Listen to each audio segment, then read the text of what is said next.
New information now involving an attack on a San Francisco police officer that was caught on video. Our crime reporter Henry Lee is here now with more on the suspect and how that officer is doing. Henry.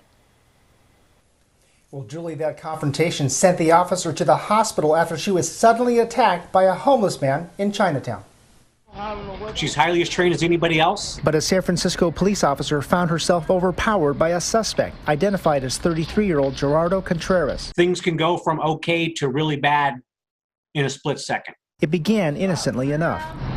I don't have nothing. Turn around, all the way around. Put your hands on top of your head. San Francisco Police Union President Tony Montoya says the suspect initially obeys the officer, but without warning, He just suddenly turned and violently attacked her without provocation. the officer ended up on her back as the 190-pound Contreras straddles her. He quickly got on top of the officer and put himself in a position of advantage. And at one point, it looked like his hands were actually on her throat.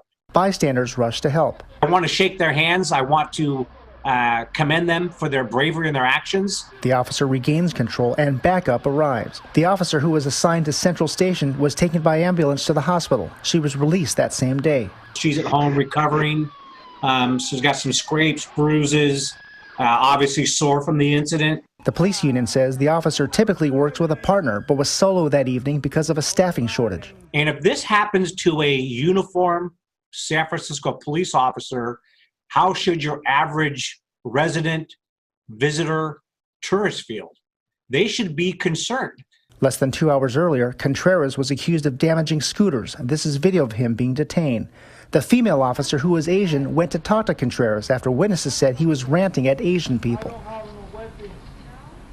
Now, the head of the police union tells me he easily could have been planning that officer's funeral. Now, that suspect has been booked on suspicion of assault, battery, resisting arrest, false imprisonment, and trying to disarm that officer of a less lethal weapon.